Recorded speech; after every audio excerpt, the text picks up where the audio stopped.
Inspired lalo mag-work si Sparkle star Ashley Ortega dahil sa kanyang achievements recently. Kabilang dyan ang Best Actress win sa Harlem International Film Festival. Makichika kay Aubrey Carampel.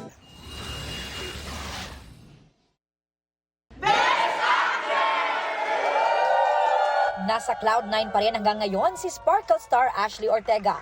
Matapos malaman na nanalo siya bilang Best Actress sa Harlem International Film Festival sa New York City para sa 2023 Cinemalaya film na As If It's True, kung saan nakatambal niya si Khalil Ramos.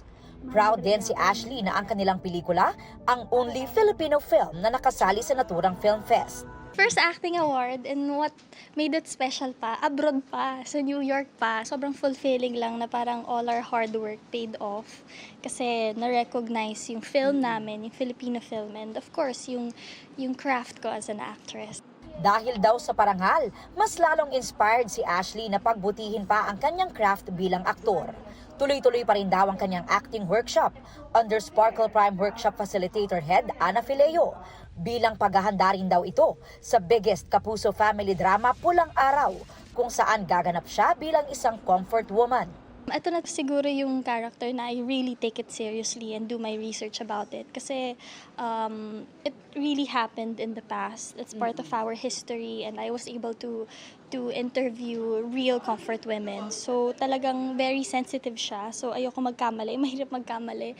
Kinilala rin si Ashley ng isang online entertainment website bilang one of the scene stealers sa kanilang Best Bets 2024 list.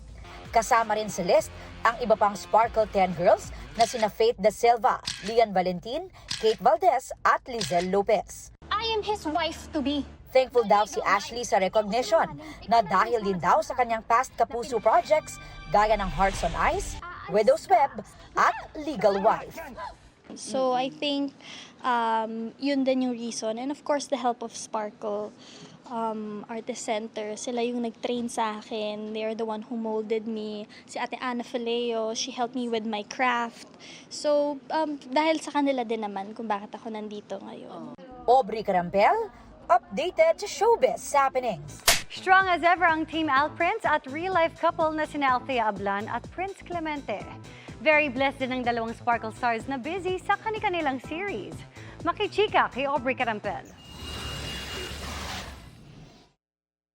Kiligang photo sa birthday greeting post ni Sparkle star Althea Ablan para kay kapuso hunk Prince Clemente. Mas comfy na in public ang dalawa ngayong inamin na nila ang kanilang relationship. Tulad ng sabay nilang pagdating sa kanilang Black Gala contract signing para sa isang beauty clinic. Yes, happy lang. Happy lang. I'll go with the flow. And syempre po, supporting each other. Syempre, happy kami and talagang ine-enjoy lang namin yung every moment na magkasama kami. Tuloy-tuloy ang taping ni Althea para sa Forever Young.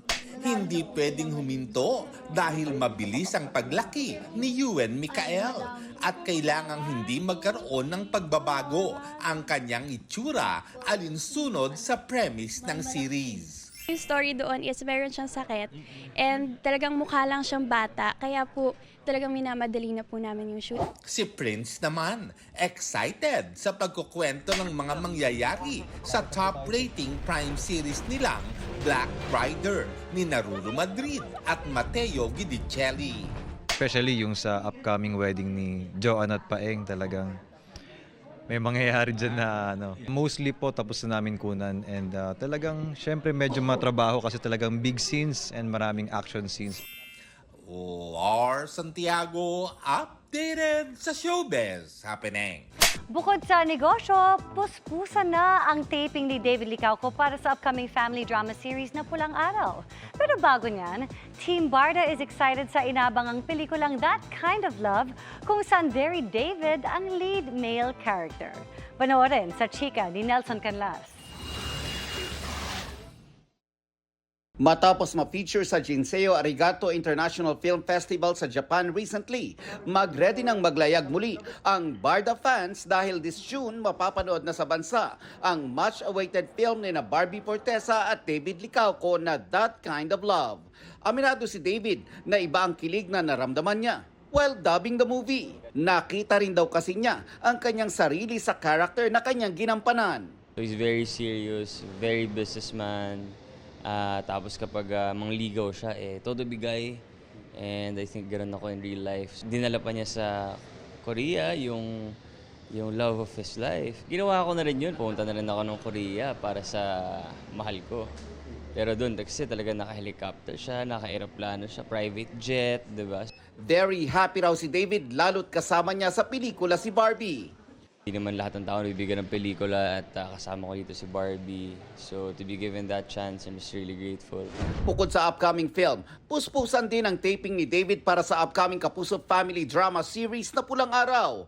Hands-on din siya sa kanyang growing business. Tip ng pambansang Ginoo sa kabila ng busy schedule. Prioritize and always stick to your core. I want to get the job done and mahal ko yung ginagawa ko parehas. Kailangan kong magstay in the moment. Tsaka siguro paminsan, what helps also like yung thinking why I'm doing it. Diba? So, ayun. Yeah, tsaka it keeps me motivated and keeps me inspired. Nelson Canlas, updated sa Showbiz Happenings. Pinangunahan ni Heart Evangelista ang kanyang first ever Senate spouses meeting as a wife of a Senate President. Ibinahagi ni Heart ang ilang ganap sa kanilang meeting sa kanyang social media account na dinaluhan din ng kapwa-aktres at Mrs. ni Senador Robin Padilla na si Mariel Padilla. Ayon kay Heart, nagpapasalamat siya sa warm welcome na natanggap niya mula sa kanyang fellow Senate spouses. Excited na rin ang aktres sa kanyang trabaho kasama ang iba pang asawa ng mga senador. Nagsampa ng reklamong cyber libel ang aktor na si Dominic Roque laban kay Christy Fermin. Inihahan niya ni Dominic sa Office of the City Prosecutor ng Pasig kanina. Kaugnay ito ng umano'y mga malisyosong pahayag at parinig laban kay Dominic sa YouTube channel ni Fermin noong Pebrero. Sa isang pahayag, sinabi naman ni Christy Fermin na karapatan ng sinumang maghain ng kaso laban sa kanino man. May piskali naman daw na huhusga sa asunto. Nandun ang laban at wala raw sa labas. Samantala, dashing in their looks ang mga Kapuso stars na dumalo sa launch ng local edition ng isang sikat na men's magazine. Kabilang dyan si Miguel Tan Felix na may patikim sa intense name tag ripping challenge ng Running Man Philippines Season 2. Makichika kay Aubrey Carampel. Can't trust anybody.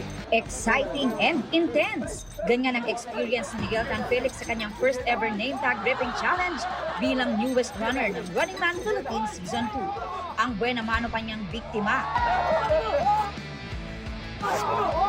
si Kapitan Micael Daes. Happy pero feeling sorry rin daw siya sa ginawang traitor moves. Parang kagulo na sa loob ng elevator kasi nung nakita ko yung name tag ni Cap, parang ano kaya pakiramdam na maka-rip ng name tag? Sorry. Pag ano na lang ako. Sobrang saya kasi first time and super nakakaba. This weekend, malahor naman ang kanilang episode kasama ang kanilang guest runners.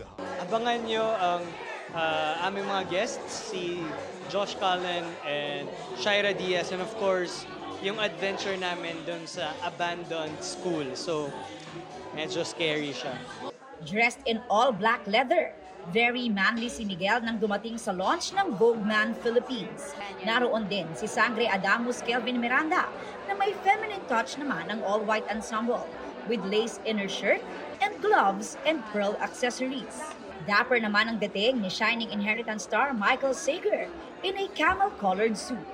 Spotted din si Rere Madrid na kasama ang basketball player na si Kai Soto. Ano ba ang meron, Rere? I'm happy guys and sana supportahan niyo ako sa mga bagay na nagpapasaya sa akin. Isa naman daw sa pinagkakaabalahan ngayon ng sister ni Black Rider Lulu Madrid ang kanyang beauty queen training dahil gusto raw niyang sumali sa Miss Universe Philippines in the future. Communication skills, speech, and soon magte-train na rin ako ng pasarela. Super gusto ko talaga maging isang beauty queen and of course maging Miss Universe. Presit din ang Pinoy top model based in Canada na si Paulo Roldan na cover ng maiden issue ng Vogue Man Philippines na very proud to represent Filipinos globally. There is a wave of sort of like Filipino talent, cuisine, etc. But it's always been there. We've been around, you know, and it's at the forefront right now. Aubrey Carampel, updated sa showbiz happenings.